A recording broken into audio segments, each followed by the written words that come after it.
മോനെ, ഞാൻ നേരത്തെ പറഞ്ഞില്ലേ എൻ്റെ ഫോൺ തറയെ വീണ്. അതിൽ നിന്ന് ചതുരത്തിലെന്തോ തെറിച്ചു പോയി. അതിപ്പം ഓണാവുന്നില്ല. അപ്പം അത് ഞാൻ ഉറപ്പൊന്നും പറയുന്നില്ല, ശരിയാക്കാൻ പറ്റുമോ നോക്കട്ടെ. ആ, എൻ്റെ കൊച്ചുമോന അഭിമാനമുണ്ട് ഇങ്ങനൊരു തൻ്റെ അപ്പൂപ്പനായിട്ട് ജനിച്ചത്. ഇപ്പൊ തന്നെ കണ്ടില്ലേ, അവൻ എൻ്റെ ഫോൺ ശരിയാക്കാൻ പോവുകയാണ്. പുറത്തു കൊടുത്താൽ ഇത് ശരിയാക്കാൻ 50,000 രൂപയാകുമെന്ന് അവൻ പറഞ്ഞു. അവൻ എനിക്ക് 5,000 രൂപയ്ക്ക് ശരിയാക്കി തരാമെന്ന് പറഞ്ഞു.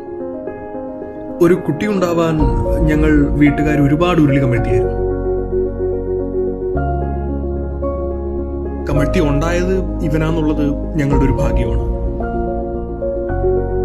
ഈ അതിനൂതനമായ സാങ്കേതിക വിദ്യകളിൽ ഇവൻ അപാരമായ കഴിവുണ്ടെന്ന് എനിക്ക് പലപ്പോഴും ബോധ്യപ്പെട്ടിട്ടുണ്ട്. അതുകൊണ്ടാണല്ലോ എന്റെ ഇത്രയും സങ്കീർണമായ ഒരു സാങ്കേതിക പ്രശ്നം അവനെ ഏൽപ്പിച്ചത്.